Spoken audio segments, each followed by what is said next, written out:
जय श्री राम।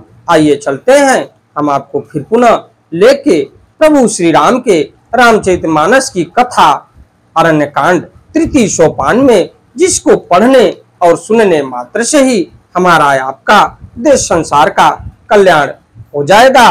तो इससे पहले विघ्नों को हरने वाले भगवान गणेश और विद्या की प्रदायिनी मां सरस्वती के श्री चरणों में शीश नवाते हुए विनम्र निवेदन करूंगा कि हमारे देश संसार में जहां भी प्रभु श्री राम के रामचरितमानस की कथा हो रही हो, उसे संपन्न करने में अपना पूर्ण योगदान दें। उसके साथ साथ हमारे ऊपर भी अपनी कृपा बनाए रखें कि मैं अपने मुखार बिंदु से प्रभु श्री राम के रामचरितमानस की कथा को जो भी राम भक्त प्रेमी हैं उनके तक पहुंचाने का पूर्ण प्रयास करूं।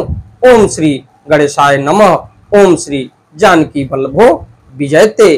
तो देखा जाए तो 14 वर्ष के वनवास के दौरान माता सबरी के आश्रम से होते हुए प्रभु श्री राम पंपा सरोवर नाम के स्थान पर जाना चाहते हैं, लेकिन उसी रास्ते में नारद से और प्रभु श्री राम से वार्तालाप हो रहा है और नारद मन ही मन पछता रहे हैं कि आज प्रभु हमारे दिए गए श्राप के कारण स्त्री वियोग में दर दर भटक रहे हैं, लेकिन कुल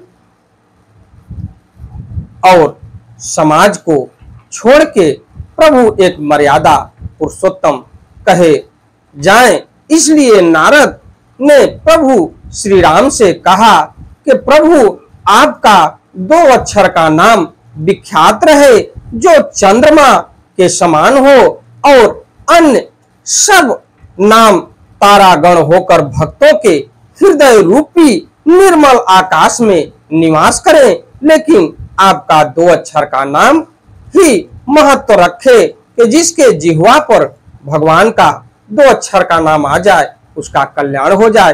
तो आगे की कथा में मैं आपको ले चलता हूं, तो इससे आप सुनिए और पढ़िए, और जहां तक हो सके हमारे वीडियो को लाइक करिए, शेयर करिए, चैनल को सब्सक्राइब करिए, बेल आइकन दबाना न भूलिए, जिससे हमारी कोई भी महत्वपूर्ण धार्मिक वीडियो आप तक शीघ्र पहुंचे। तो आइए चलते हैं हम आपको प्रभु श्री राम के रामचरितमानस की कथा अरण्य कांड में।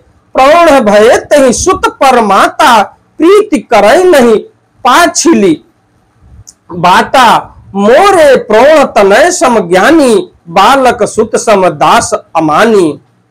तो सयाना हो जाने पर उस पुत्र पर माता प्रेम तो करती है, परंतु पिछली बात नहीं रहती, अर्थात मातृपरायण शिशु की तरह फिर उसको बचाने की चिंता नहीं करती, क्योंकि वह माता पर निर्भय न रहकर अपनी रक्षा आप करने लगता है।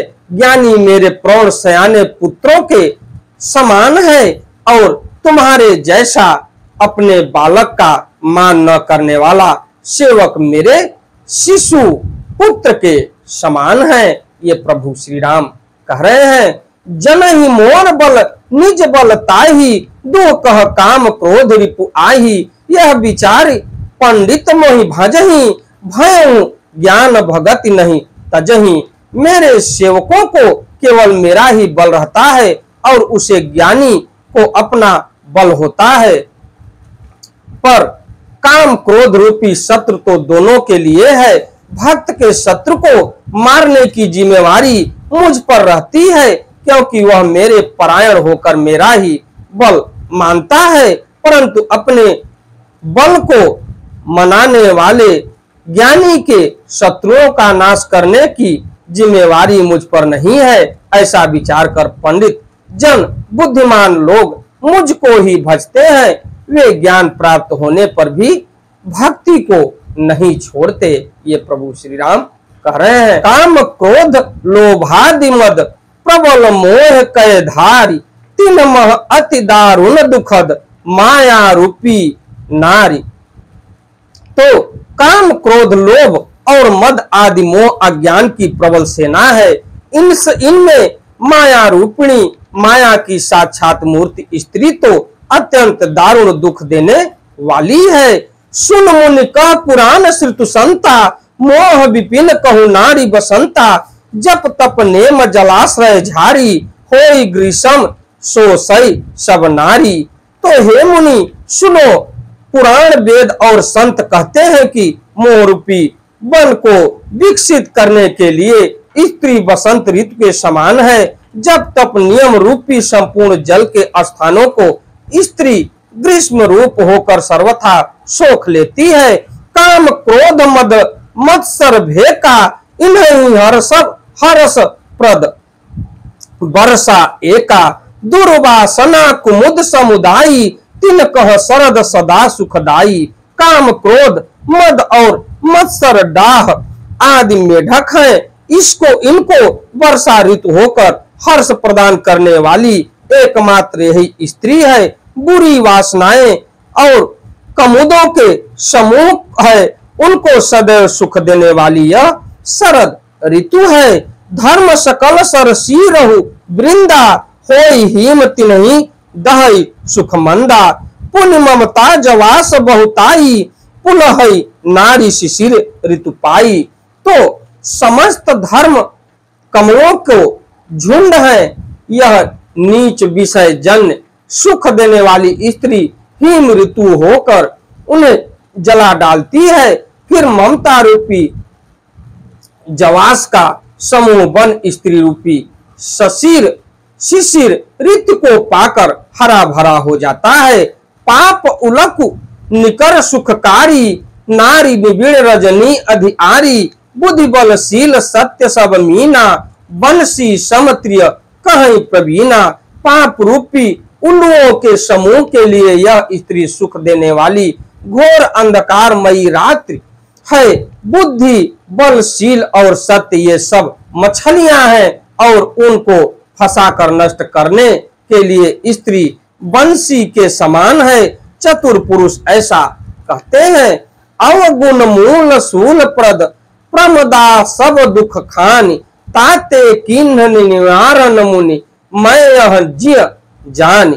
तो युवती स्त्री अवगुणों की मूल पीड़ा देने वाली तथा सब दुखों की खान है। इसलिए हे मुनि, मैंने जी में ऐसा जानकर तुमको विवाह करने से रोका था।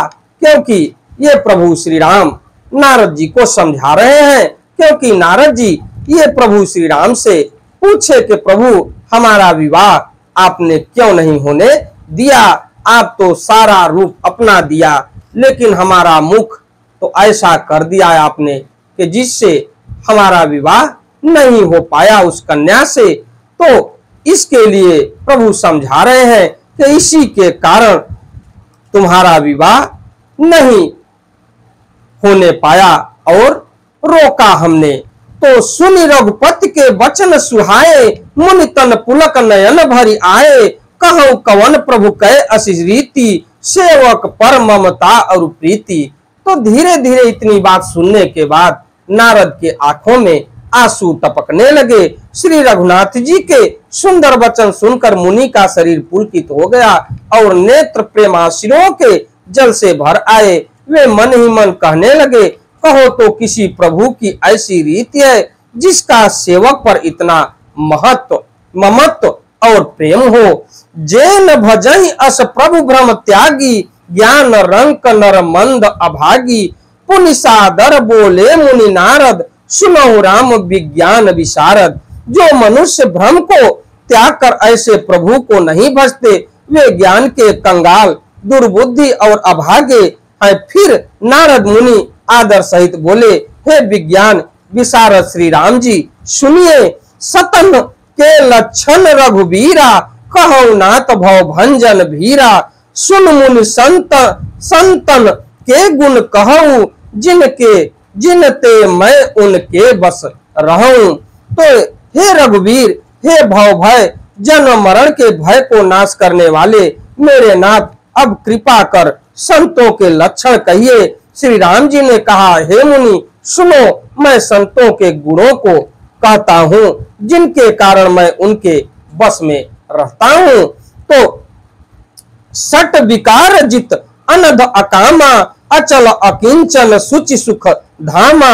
अमित बोध अनियमित भोगी, सत्य सार कवि कोविद जोगी, तो वे संत काम, क्रोध, लोभ, मोह, मद और मत्सर, इन 6 विकारों दोषों को जीते हुए पाप रहित, काम ना रहित, निश्चल स्थिर बुद्धि और अकिंचन, सर्व त्यागी, बाहर भीतर से पवित्र, सुख के धाम, असीम ज्ञानवान, इच्छा रहित, मिताहारी और सत्यनिष्ठ, कवि, विद्वान, योगी, सावधान, मानद मदहीना, धीर, धर्म, गति, परम प्रवीणा। तो सावधान, दूसरों को मन देने वाले, अभिमान रहित, धैर्यवान, धर्म के ज्ञान और आचरण में अत्यंत निपुण, तो गुनागार, संसार दुख रहित, विगत संदेह, तज मम चरण सरोज प्रिय, तिन कहु देह न गेहु। तो गुणों के घर, संसार के दुखों से रहित और संदेहों से सर्वथा छूटे हुए होते हैं। मेरे चरण कमलों को छोड़कर उनको न देह ही प्रिय होती है, न घर ही। निज गुण श्रवण सुनत सुख चाही, पर गुण सुनत अधिक हर्षाई। सम शीतल नहीं त्यागहि नीति, सरल स्वभाव सबहि सन प्रीति।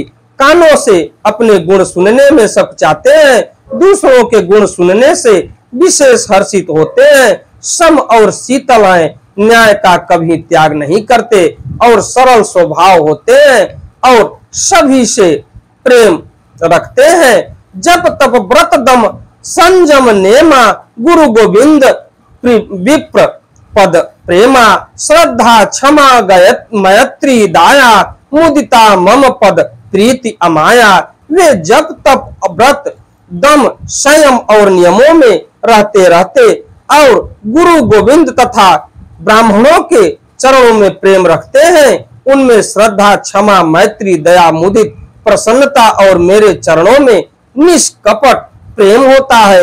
विरत, विवेक, विनय, विज्ञाना, बोध यथार्थ वेद पुराना। दंभ मान मद करें न काऊ, भूलि न देहि कुमारग पाऊ। तथा वैराग, विवेक, विनय, विज्ञान, परमात्मा के तत्व का ज्ञान और वेद पुराण का यथार्थ ज्ञान रहता है। वे दंभ, अभिमान और मद कभी नहीं करते और भूल कर भी कुमार्ग पर पैर नहीं रखते। गाँव वही सुने सदा मम लीला, हेतु रहित परहित रत शीला। मुनि सुन साधुन के गुण जेते, कही न सकहि सारद श्रुतु तेते।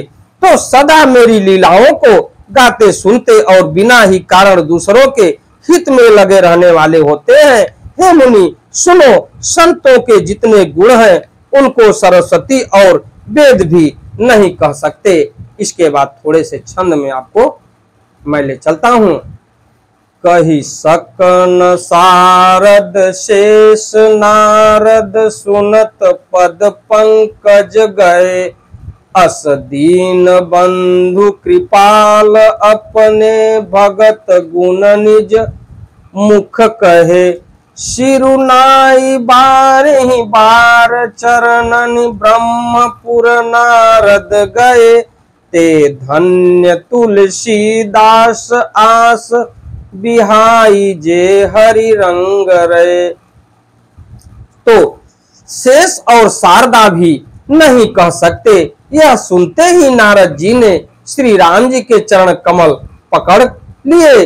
दीन बंधु कृपालु प्रभु ने इस प्रकार अपने श्री मुख से अपने भक्तों के गुण कहे।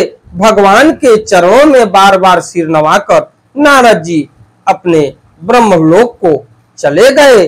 और तुलसीदास जी कहते हैं कि वे पुरुष धन्य हैं जो सब आशा छोड़कर केवल श्री हरि के रंग में रंग गए हैं। राम नारी जसु पावन, गाँव ही सुनहि जे लोग। राम भगत दृढ़ पावहि, बिनु विराग जप जोग।